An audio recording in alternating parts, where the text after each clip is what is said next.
Ayan na guys, nilagay ko na yung mantika, bawang.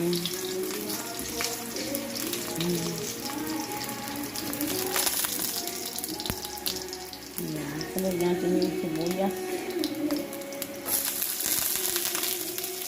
Sibuyas guys.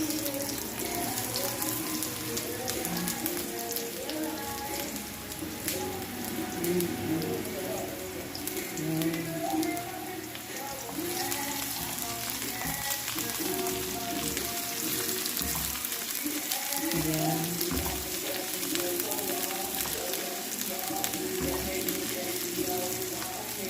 Yung ano pala guys, yung balon-balunan, tsaka yung baboy, yung hipon, hinugasan ko siya sa asin na may suka para walang lans, hindi malansa, no?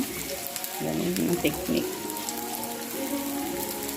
para malinamnam pag kinain natin.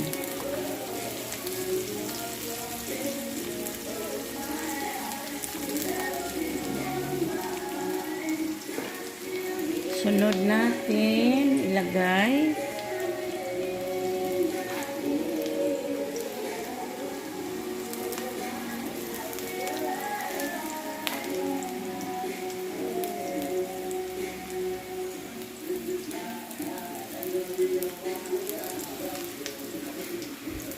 balon-balunan muna.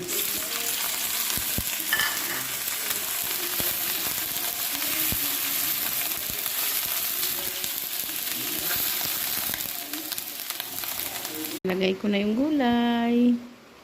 Yan na siya. Ngayon, susunod na natin yung bihon, pansit. No? Bihon. Bihon, kanton.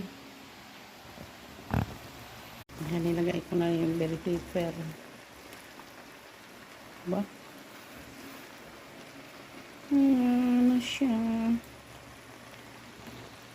Pansit natin guys. Yan na. Lato na. Sarap. Tapos, ito na yun. Ayan na. Thank you for watching. God bless. Ito na yung pansit natin guys. Ayan siya. Oh. Ayan. Sarap yan guys. Tignan natin. Sarap. May hipon. Thank you. God bless.